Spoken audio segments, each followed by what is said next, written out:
తాకట్లో ఉన్న మీ బంగారాన్ని విడిపించి ఆ రోజు ఆన్లైన్ రేటుకి కొంటాం. Sharma gold company. బంగారం మీద ఎంత మమకారం ఉన్నా సామాన్యులు కొనలేని పరిస్థితి నెలకొంది. పేదలు కొనలేని వస్తువుగా బంగారం మారిపోయిందని చెప్పుకోవచ్చు. 5 ఏళ్లుగా భారీగా పెరిగిన ధరలు గత ఏడాది నుంచి మరింత పైపైకి పోయాయి. లక్ష్యంగా దూసుకుపోతోంది. అయితే ఏప్రిల్లో గోల్డ్ ప్రియులకు ఊరట కలుగుతోంది. కొద్ది రోజుల్లో బంగారం ధరలు దిగొస్తున్నాయి.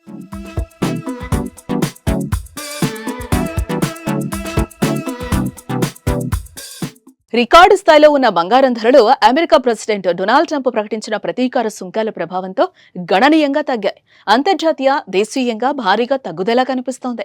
అంతర్జాతీయ మార్కెట్లో స్పాట్ గోల్డ్ రేట్ ఔన్స్ కు $3,168కు చేరి ఆల్ టైమ్ రికార్డ్ కొట్టింది. అక్కడి నుంచి వరుసగా $60 నుంచి $70 చొప్పున తగ్గి గత శనివారం రోజు $3,040కు దిగొచ్చింది. సోమవారం రోజు మరింత తగ్గి $3,000 స్థాయికి పడిపోయింది. మన దేశంలో కూడా బంగారం ధరలు పతనమవుతున్నాయి. గత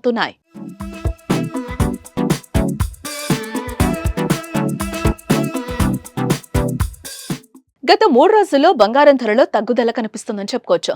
ట్రంప్ వాణిజ్య యుద్ధం పేరిట టారిఫ్ ను పెంచినప్పటి నుంచి కూడా వరుసగా బంగారం ధరలు పతనమవుతున్నాయి. అమెరికాలో ట్రంప్ ప్రభుత్వం బిట్ కాయిన్ ను కొనుగోలు చేయడానికి సిద్ధమవుతుందనే చర్చ కారణంగా బంగారం వెండి ధరలు తగ్గడం మొదలైందని నిపుణులు అంటున్నారు. భవిష్యత్తులో కూడా బంగారం మరింత తక్కువ అవుతుందని మార్కెట్ విశ్లేషకులు అంచనా వేస్తున్నారు. సుమారు బంగారం ధరలు 36% వరకు తగ్గొచ్చని, అంటే ఔన్స్ కు $2,000 వరకు తగ్గొచ్చని అంచనా వేస్తున్నారు. 2029 నాటికి బంగారం ధర ఔన్స్ కు $1,820కు తగ్గుతుందని మార్నింగ్ స్టార్ విశ్లేషకుడు జాన్ మిల్స్ గతంలోనే అంచనా వేశారు.